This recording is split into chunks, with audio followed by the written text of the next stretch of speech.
Vós sois a geração eleita, sacerdócio real, nação.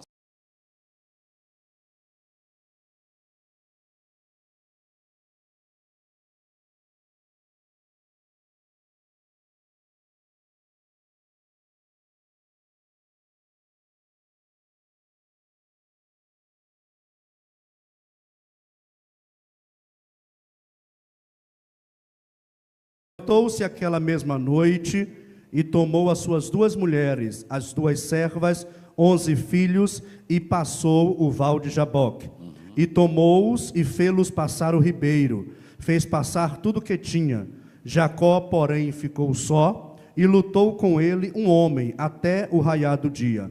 E vendo este que ele não se entregava, tocou a juntura de sua coxa, e se deslocou a juntura de sua coxa, lutando Jacó com ele. E disse: deixa-me ir, porque já a alva sobe. Porém ele disse: não te deixarei ir, se não me abençoares. E disse-lhe: qual é o teu nome? E ele disse: Jacó. Então disse: não te chamarás mais Jacó, mas Israel, pois como príncipe lutaste com Deus e com os homens, e prevaleceste. E Jacó lhe perguntou e disse: deixa-me saber o teu nome. E ele disse: por que perguntas pelo meu nome? E abençoou-o ali. E chamou Jacó o nome daquele lugar Peniel, porque dizia: tenho visto a Deus face a face, e a minha alma foi salva. E nasceu o sol quando atravessou o Peniel, e manquejava da sua coxa.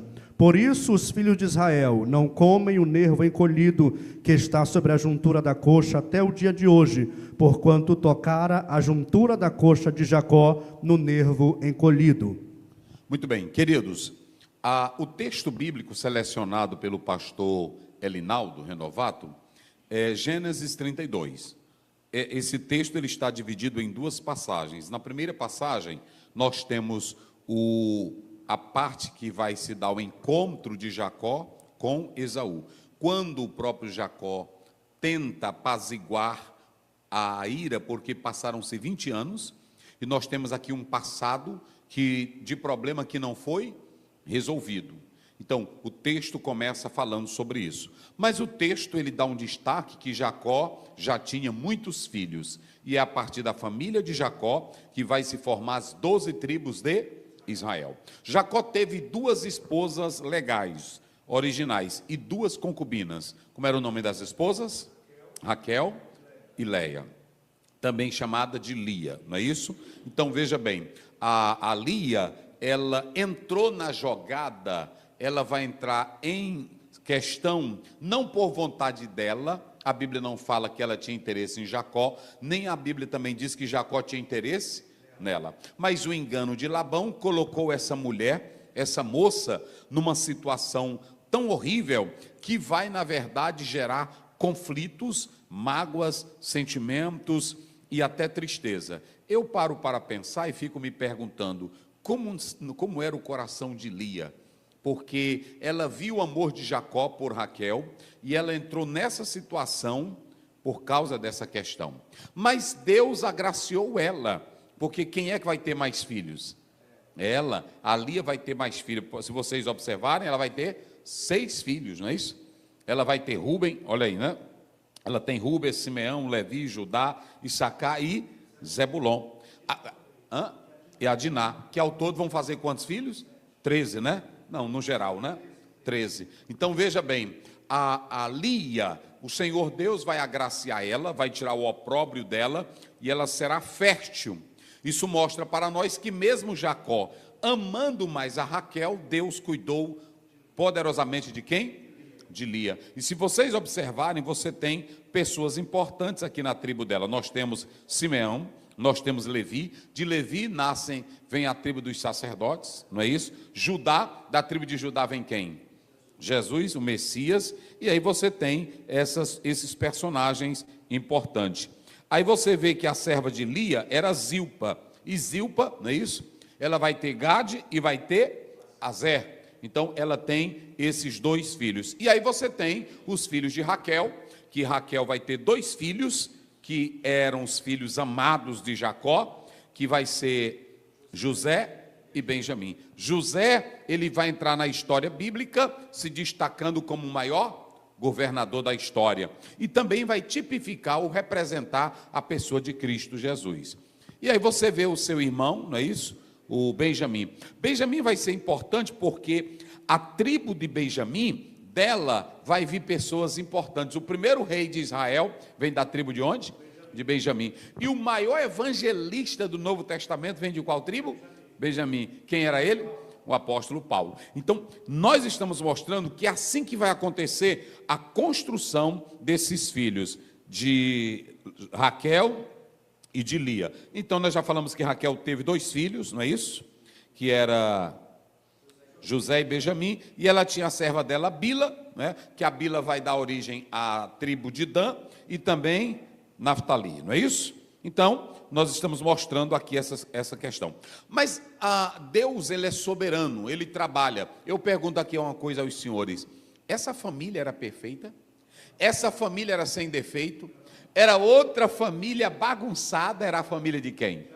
De Jacó. Nós já mostramos aqui que a própria Bíblia mostra que o Jacó já vem brigando com Esaú de onde? Desde o ventre. E aí o próprio irmão disse que ia matar o outro irmão, e aí foi embora. Mas aí de repente você olha, Jacó tem 12 filhos, briga entre os filhos, competição entre as esposas, rivalidade entre as esposas, idolatria, a bagaceira aqui era grande. Mas mesmo essa família imperfeita, Deus usou? Deus usou. Não é que Deus aprove nem use a coisa errada, não. É porque Deus, ele tinha um propósito. E como ele tinha um propósito, ele vai realizar o seu propósito através dessa família imperfeita. Aqui você tem a ação divina para realizar o seu propósito. Quando a gente lê Gênesis capítulo 50, verso 20, José diz assim: vocês intentaram mal contra mim, mas Deus fez o quê? Tornou em bênção, tornou em bem. Assim é essa família. Deus, ele tinha um propósito para fazer com a família de Jacó, e ele vai usar essa família imperfeita, essa família cheia de problemas. Pastor, e quais eram os problemas? Ciúme, competição, favoritismo, rivalidade, jogo de prazer, jogo de troca. Você vê que os filhos, Simeão e Levi, eles mataram uma cidade de homens que estavam operados, vamos dizer assim. Eles foram covardes, foram brutais. Você vê que a Diná, ela vai ser deflorada, problema familiar. E o Judá, você vai ver o caso de Tamar, não é isso? Ou seja, era uma família totalmente cheia de defeitos, cheia de problemas. Mas Deus eterno estava trabalhando em favor daquela família para realizar o seu propósito, ok? Então, é muito importante nós atentarmos para essa questão, como nós estamos falando. E quando nós atentamos para o texto bíblico, aqui que o pastor, eu estou falando aqui para abarcar logo o capítulo 1 todinho, né? A família de Jacó, e aí a gente vai já falar sobre um encontro especial. Aí aqui nós temos a exegese do texto. Primeiro, o capítulo 32 é a experiência mais marcante na vida de Jacó. Porque no capítulo 28, ele tem uma visão. Ele teve uma visão. No capítulo 32, ele tem um encontro. Aqui está a diferença. A diferença de uma visão para um encontro. Tem muito crente que só tem visão, mas nunca tem um encontro. E o encontro é a experiência pessoal do próprio Jacó com quem? Com Deus. Sim, pode falar. É interessante que o encontro marca de fato a diferença na vida de Jacó. O mesmo caso de Paulo, quando este teve o encontro com Jesus ao caminho de Damasco. A sua vida de fato não foi mais a mesma. Então, quando eu falo aqui, pastor Adalberto, de culto, ou subir ao monte, ou ir para uma vigília, a questão não é o monte, a questão não é a vigília, a questão não é nem também um templo, a questão é ter um encontro com Deus. E Jacó, ele vai ter um encontro totalmente com Deus. E aqui a gente observa o seguinte: esse encontro, ele vai impactar a vida de Jacó, no aspecto físico, no aspecto espiritual, que esse homem, ele vai ser impactado por esse encontro, que vai trazer transformações profundas, indeléveis, na vida de Jacó. Então nós vamos começar aqui, olha o que eu coloco aqui, o temor de Jacó. Jacó está com medo, porque ele tinha um problema de quantos anos atrás? 20 anos, eu vou já falar desse problema. 20 anos. Agora observem bem, eu acho lindo isso aqui, é claro que o autor não tratou, mas quando você olha para o texto, Jacó, ele quer encontrar-se com seu irmão. Mas veja a humildade de Jacó. Jacó manda presentes e ele chama Esaú de como? Meu senhor. Aí, Daniel, não é isso? Meu senhor. Várias vezes ele chama o seu irmão de meu senhor. Veja que Jacó volta, mas eu vou mostrar por que Jacó está humildezinho. Ele não volta mais com truque, ele não volta com grandeza, ele não volta com superioridade, ele não volta com espírito de sobrepor os outros. Veja que ele manda presentes para o seu irmão, e aí o irmão pergunta, para que isso? Ele diz, não, eu estou te dando. Ele diz, eu tenho muito, meu irmão. Mas veja que ele diz, eu vou ter um encontro com 400. Quando ele disse, eu vou com 400 homens, o temor se apoderou de quem? De Jacó. Aí ele disse assim, 20 anos o meu irmão ainda está zangado. Eu não sei como é que eu vou encontrar ele. Mas se ele vem com esses homens, aí ele estrutura a família, divide em bando, porque agora Jacó teme. Por que ele teme? Ele tem mulheres, ele tem família, ele tem bens, já está aproximado de idade. Então Jacó, ele passa a ter um certo temor. E ele passa a ter esse temor, como está aqui no próprio texto, porque ele tem muito a perder. Ele tem muito a perder. Ele tem muito a perder. Está aí, ele tem muito a perder. Então, o próprio texto começa mostrando isso para nós. Aí, quando você olha para o 22, nesse problema todo que Jacó está enfrentando, ele divide a família, aí ele vai atravessar o val de Jaboque. Eita, irmão. O val, irmãos, era um lugar raso, era uma travessia. Tinha um rio, não é isso? Mas aí tinha um val, que era aquela parte mais rasa, para ele passar, e ele vai atravessar esse val. Agora, Jacó vai atravessar uma fronteira física, mas eu coloco aqui, ele vai ter duas travessias. Quais são as duas? Duas travessias, ele vai ter a travessia física, e qual é a outra? Aqui está o maior problema da vida de Jacó, por isso que eu coloquei a noite emblemática de Jacó. Jacó tem a travessia do val de Jaboque, mas ele tem também a travessia espiritual. E quando você pega esse Jaboque, aqui se torna o local aonde Deus vai confrontar Jacó.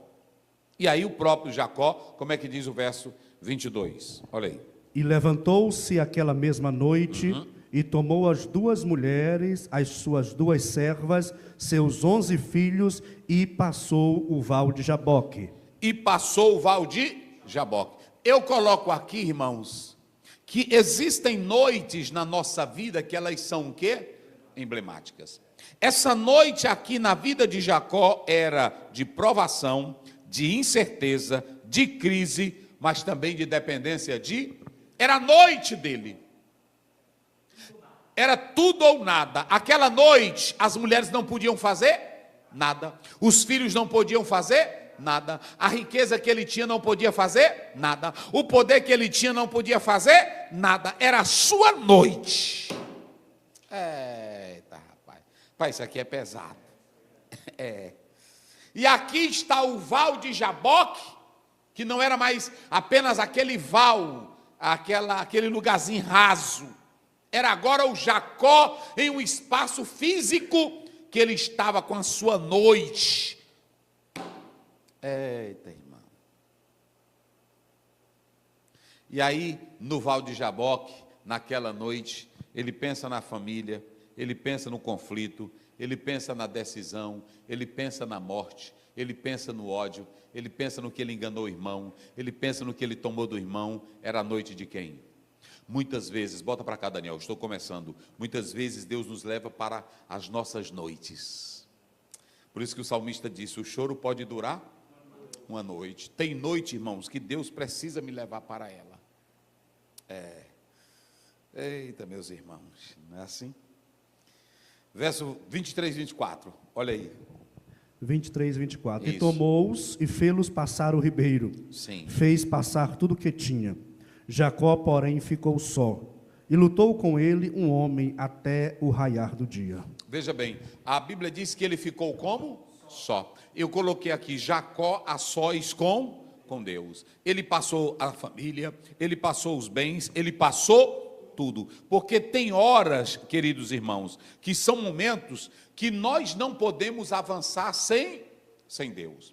E Jacó, ele avançou até aquele momento, mas agora era o momento dele refletir, dele parar e dele pensar. E ele ficou só com Deus. Ele passou a família, ele passou os bens, ele passou os servos, e agora era o momento de Jacó ficar só, para Deus trabalhar com quem? Com Jacó.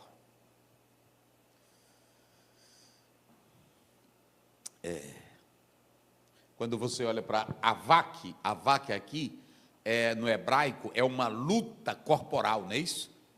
Está acompanhando aí, pastor? Né? É uma luta corporal, como é que diz? Olha aí.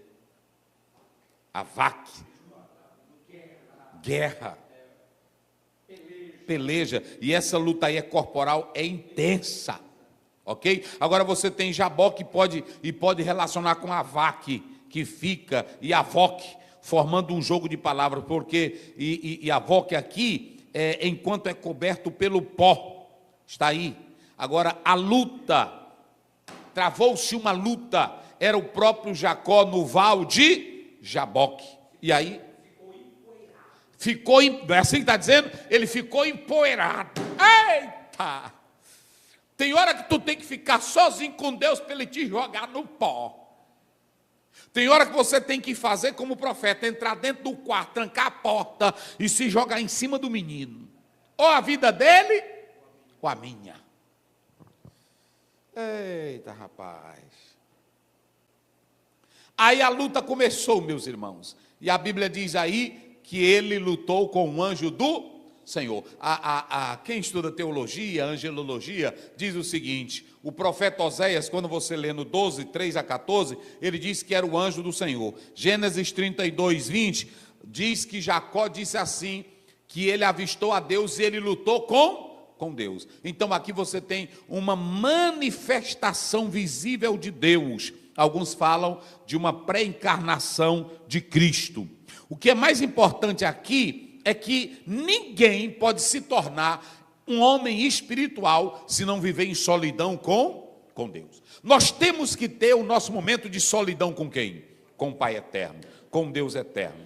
Então, eu quero dizer a todos, há lutas, há batalhas que o pastor não resolve, que a família não resolve, que o amigo não resolve, que o poder não resolve. São batalhas que eu devo travar, só eu e quem mais?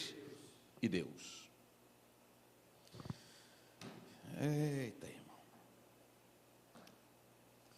A batalha de Jacó naquele momento no Val de Jaboque não era com Isaú. Com quem era? Ele estava temendo encontrar o irmão. Mas naquele momento ele entendeu que o seu temor, o seu medo, pensando no passado, é que ele precisava ter uma batalha a sós com, ele tinha que mudar de quê? De vida. Olha aí o 25. 25. E vendo este que ele não se entregava, tocou na juntura de sua coxa e se deslocou a juntura de sua coxa, lutando com ele. Veja bem, eu pergunto aqui, a batalha se intensificou, ele lutou como uma batalha física. Agora, eu pergunto aqui, será se Deus era incapaz de não vencer? Não, não é isso que o texto está dizendo. Aqui você tem um aspecto antropomórfico, que está atribuindo as características humanas a Deus. Agora, quando a Bíblia diz aqui que ele prolongou a batalha, é porque naquela luta, naquela batalha, Deus queria ensinar algo para Jacó.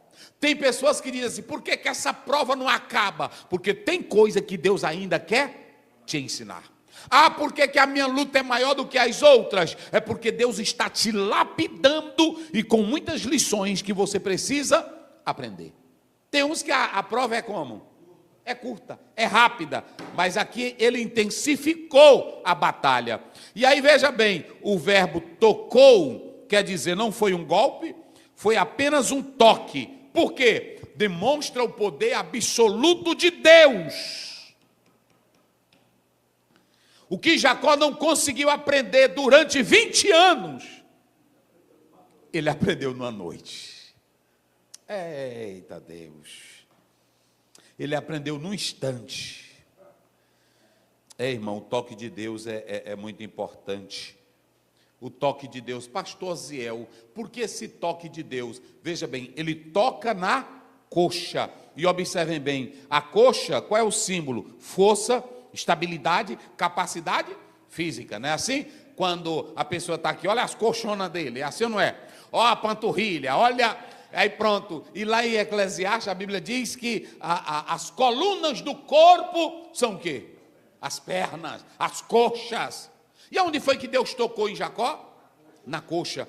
E aí você pode observar o seguinte, Deus tocou aonde? Que nós falamos aqui? Na coxa. Aí veja bem, aqui foi, Deus toca exatamente no local onde ele mais confiava. Era a sua estrutura, era a sua estabilidade. E tem hora que Deus toca naquilo que mais nós confiamos. Ele toca no nosso dinheiro, ele toca na nossa inteligência, ele toca na nossa posição, ele toca no nosso ministério. Por quê, pastor? E para quê? Para que você se sinta fraco. Para que você saiba que não é a tua inteligência, não é a tua carreira, não é a tua força, não é a tua habilidade. Jeremias 9, lá pelo 27, né? Ele diz claramente, não se confie o sábio na sua sabedoria, e nem o forte na sua força. Deus toca em Jacó, e quando ele toca, ele enfraquece Jacó. E aí o apóstolo São Paulo diz lá em 2 Coríntios 12, 10, quando eu penso que estou fraco, é que eu estou forte, né? Rapaz, isso aqui é muito importante, meus irmãos, é muito importante. Isso aqui é algo, eu quero dizer algo para vocês aqui, sobre, nós já falamos aqui sobre Iaboque, né? É interessante que quando ele faz essa expressão que está aí no próprio texto hebraico, Iaboque, essa expressão aqui é esvaziar, é derramar, não é isso? Está aí. Ou seja, antes de entrar na terra, Jacó precisava se esvaziar. Ele vem de Padã Arã para se encontrar com seu irmão, mas ele ainda tem muita bagagem velha. Ele ainda tem muita coisa velha. E essa travessia aqui, na verdade, vai ser um divisor na vida de Jacó. Isso aqui é importante. E a Bíblia diz que ele lutou com Deus. Nós já falamos aí dessa expressão que ele há de lutar com Deus. E olha o verso 26, como é que diz? 26. E disse, deixa-me ir, porque já a alva subiu. Porém ele disse, não te deixarei ir, se não me abençoares. Pronto, agora aqui vem o mais importante. A luta se intensificou. E observem bem, o simbolismo da coxa, a percepção de Jacó. Jacó percebeu naquele momento, irmãos, algo muito importante. Ele percebeu que estava diante de algo extraordinário, de algo impactante, de algo poderoso. E essa luta de Jacó, os crentes só cantam assim, Jacó segurou o anjo, e não deixou eu subir, me dá a minha bênção para depois subir, me dá. Qual foi a bênção de Jacó na luta com o anjo? Primeiro, mudança de natureza. Segundo, Jacó não está tentando vencer. Ele não está tentando vencer. Ele sabia que não poderia vencer. Ele está tentando permanecer. Eita. O Jacó no Val de Jaboque, toda a autossuficiência, toda a inteligência, toda a esperteza, toda a capacidade cai para onde? Cai por terra. E aí, o Jacó, que era esperto, que era enganador, ele agora está ele está suplicando. Rapaz, é negócio sério. Então veja bem, o Jacó está tentando controlar Deus? O Jacó está tentando segurar Deus? O que o Jacó quer agora, não quero mais te deixar. Fica aqui comigo, ele se apega. É assim. Ele não estava atrás de direitos dele, ele não estava atrás de questionar alguma coisa para ele. O Jacó, ele agora tem uma espiritualidade, uma maturidade. Olha o 27. E disse: qual é o teu nome? E ele disse: Jacó. Sim. Qual é o teu? Eu coloquei aqui uma pergunta pedagógica. Qual é o teu? O teu nome. No hebraico, irmão, o nome representa identidade, caráter, reputação. E aqui vocês podem observar que ao responder Jacó, ele está reconhecendo toda a vida dele, tudo o que ele fez com o irmão, como ele entrou na casa de Labão, como ele chegou, ele está mostrando tudo quem ele era. Ou seja, quando ele diz é Jacó, ele está fazendo uma confissão, ele está dizendo, antes da transformação, eu era um enganador. É assim. Porque Deus só pode te transformar quando você reconhece quem é você. Por exemplo, o pecador, Deus perdoa porque o pecador diz assim: olha Deus, eu estou aqui, eu sou bom, é assim? Deus só perdoa o pecador quando ele faz o quê? Que ele reconhece que que ele é pecador, ou seja, transformação não vem sem reconhece. Se você se acha importante, acha que tem direito, e nunca olha para você e vê que você é antipático, é cheio de arrogância, é prepotente, Deus não vai te perdoar. Ele só transforma quando vem o quê? Quando vem o reconhece. Outra coisa, não existe restauração diante de Deus sem confissão honesta. Não adianta, você pode esconder do pastor, pode esconder do... Pode pra cá, Daniel. Tu está filmando? Agora eu vou começar. Se a irmã está dentro de casa, traindo o marido, e ela fica depois para todo lugar pedindo oração para o pastor, funciona? E o maridão que anda para cima e para baixo, traindo a esposa, mentindo, com um monte de pornografia dentro do celular, funciona ele buscar oração em pastor ungido? Só funciona quando você é honesto. Chama a tua esposa e diz: eu estou pecando contra meu Deus e contra você. Deus só trabalha onde há honestidade. Não há restauração em quem não é honesto, em quem não há confissão verdadeira.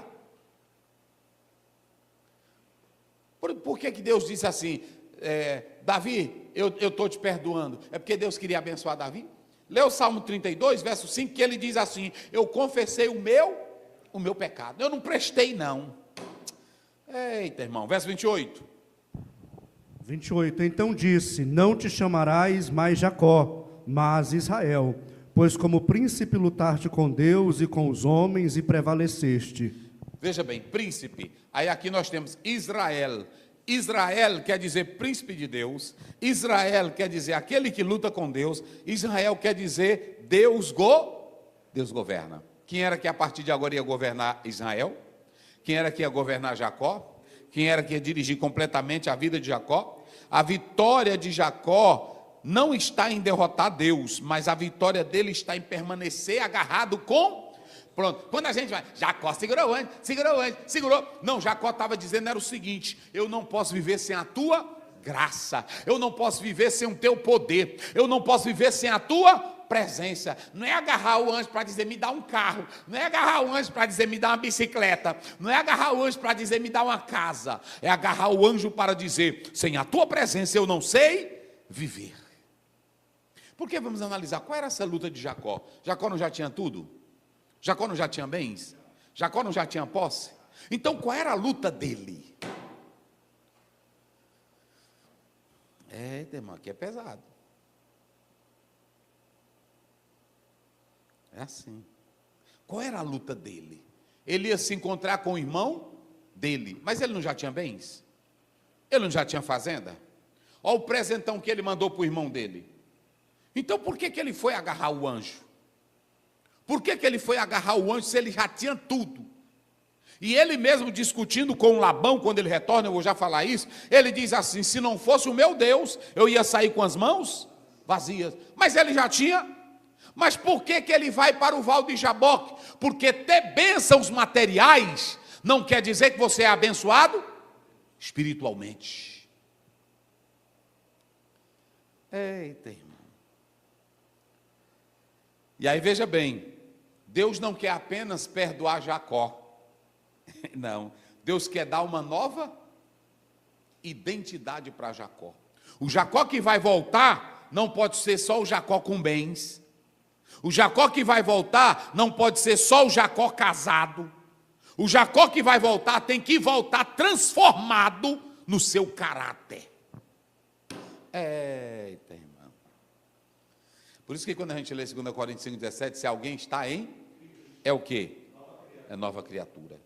Então, tem muitos irmãos que estão com bens, tem muitos irmãos que têm carro, tem muitos irmãos que têm até várias mulheres, tem muito aí. Tem ou não tem?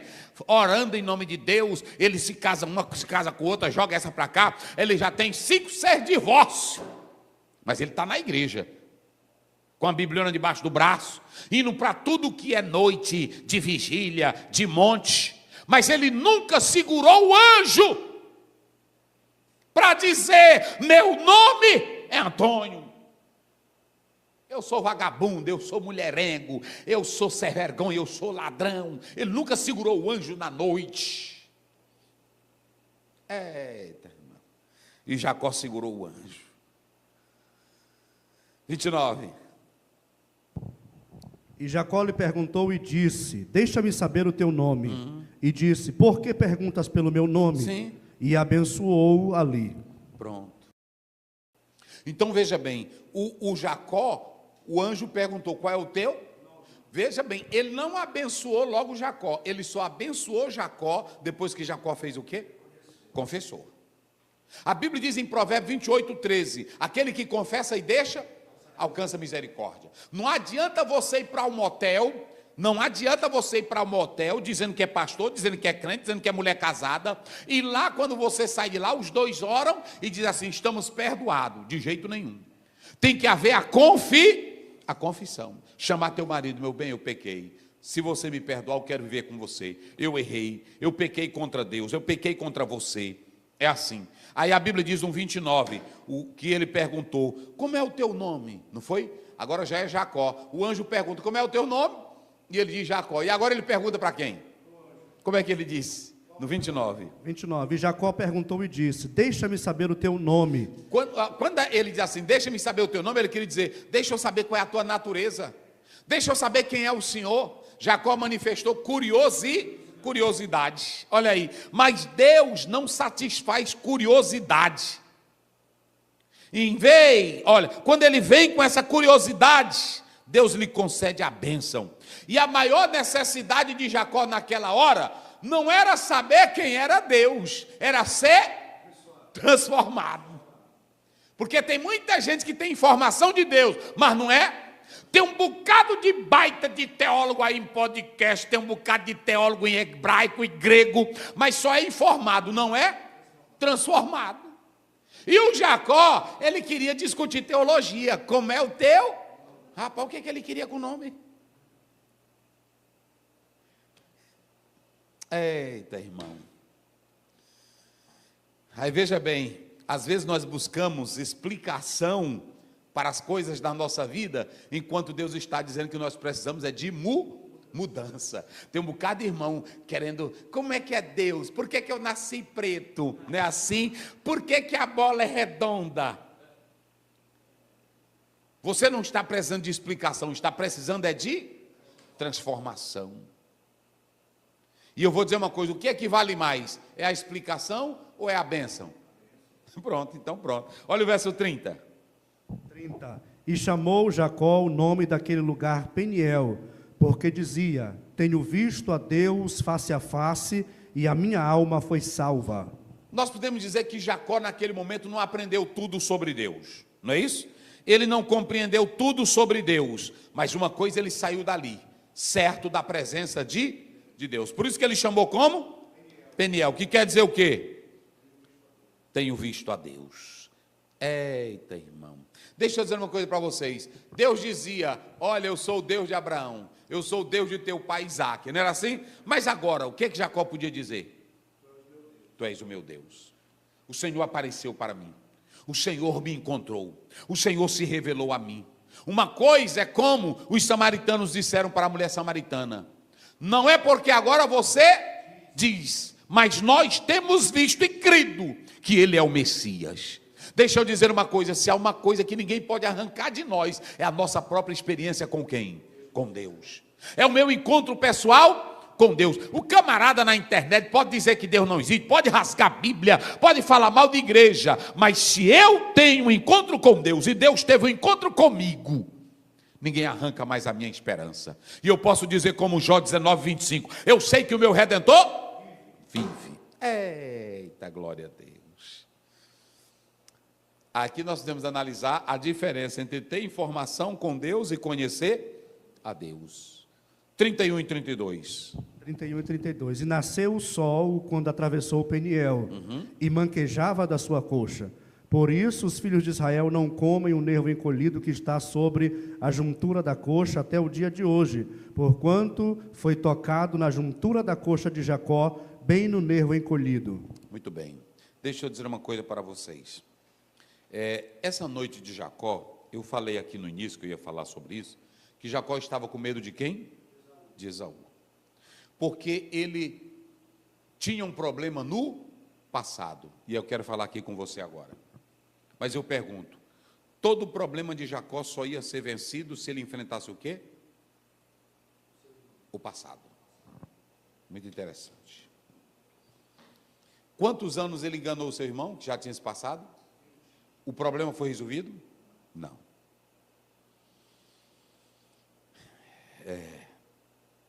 Eu pergunto aqui, o passado errado desaparece? Mas tem 30 anos. Está silenciado. Já tem 30 anos. Morreu?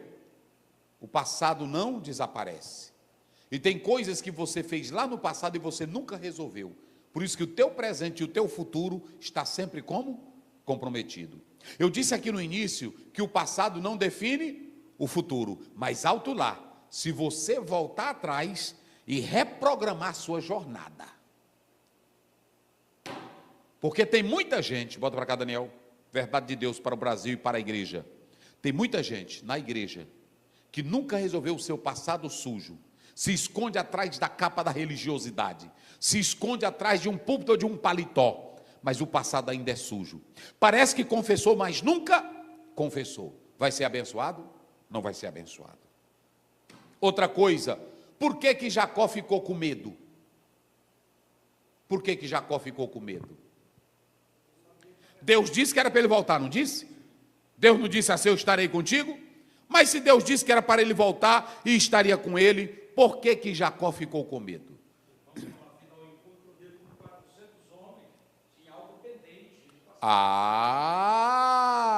Agora pega o que o pastor Adalberto disse. O problema não era Deus que Deus disse, eu estou com. O Deus diz assim, pode retornar para a sua.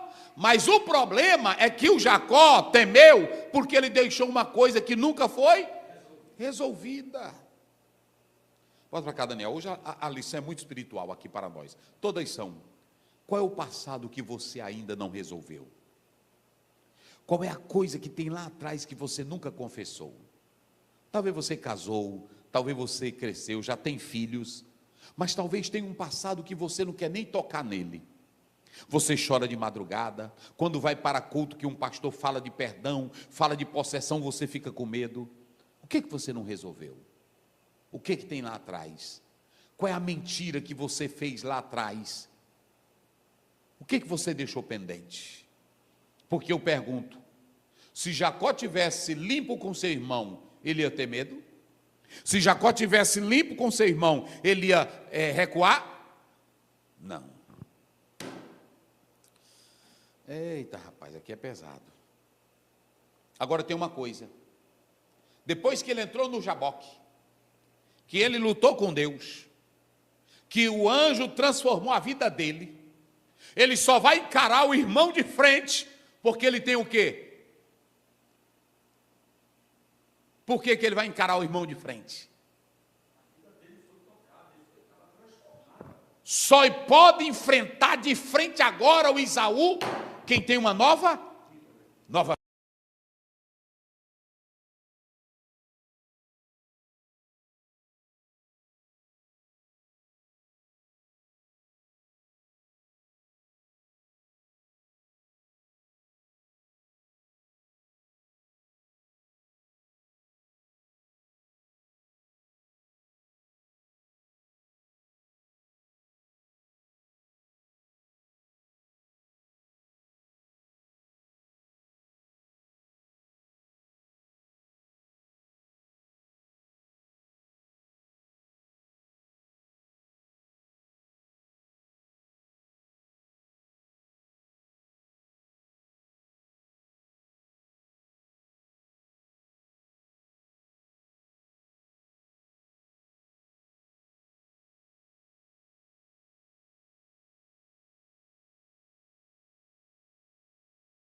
Vós sois a geração eleita,